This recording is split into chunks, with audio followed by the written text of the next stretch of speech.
No, but this cold front that it's coming through, it's already moving into northern Oklahoma. So we've got a wind shift. And honestly, I think that's about as much as you're going to notice tomorrow. So today we did make it into the mid 50s, 56 degrees. It was certainly cool, but it was a nice seasonal cool day. The normal this time of year is 53 degrees, so 56 is not that far off. We had a lot of locations in southwest and northwest Oklahoma that did make it into the low 60s. Well, obviously we're not quite there anymore. These overnights, the early mornings, they get very cold. We're already down into the 30s. The Star Regency camera of our Lucky Star Skycam network, 39 degrees with a south wind at 3 miles an hour. So there is a wind chill, but it's not that big of a deal. It's only down to 37. Temperatures in the upper 30s and low 40s across the north. We do have lots of mid and upper 30s, some low 40s mixed in across the south. And there's the south wind between 5 to 15, but there's where the cold front is. So it's slowly moving in. Behind it is a north wind between about 5 to as much as around 25 miles an hour. So I think it's going to eventually become a little breezy by tomorrow morning, at least through tomorrow or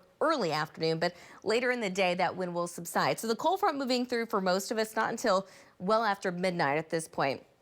But then after that, you're really not going to notice a whole lot of difference, at least. It's still going to be cool, but it's going to be very seasonal. Temperatures back in the 50s for at least the next couple of days. But by the time we get into Thursday and Friday, I would call it more mild. Temperatures climbing into the 60s and 70s for parts of the state. And it's all out ahead of our next storm system that it's still, at this point, looks like it's going to be moving through sometime Friday night to early Saturday.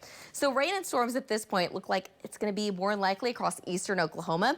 There's a slight chance that we do get some of this rain in Oklahoma City, or really all of central Oklahoma, but those chances don't look nearly as great as eastern Oklahoma. On the backside of that, it's going to be pretty cold. So there's actually a chance that we get some snow, but it looks like that would stay in the panhandle and it wouldn't be a whole lot. Behind it, though, for everyone, it will be chilly. Temperatures this weekend will likely not make it out of the 40s for most of us.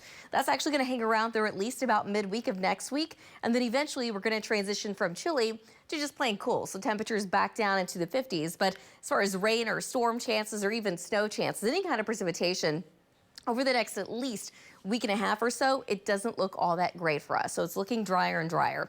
Tonight, though, dropping down to about 33 degrees in Oklahoma City, the upper 20s in Ponca City, about 32 in Stillwater, the low to mid 30s across the far south, and some 40s still hanging on in parts of southeast Oklahoma. But tomorrow afternoon, we're still going to have that north wind between 10 to 20, again subsiding later in the evening. But 56 in Oklahoma City, 52 in Ponca City, 58 in Clinton, 61 in Lawton, about 62 tomorrow afternoon in Ardmore. Now, Wednesday, that wind shifts back to the south and temperatures start to warm up just a little bit more. So upper 50s in Oklahoma City, low 60s across the west. Thursday, we're in the upper 60s, 70s in western Oklahoma. But again, that storm chance, I think for the weekend, it's primarily going to be in eastern Oklahoma. And then next week, it looks pretty dry. We'll be right back.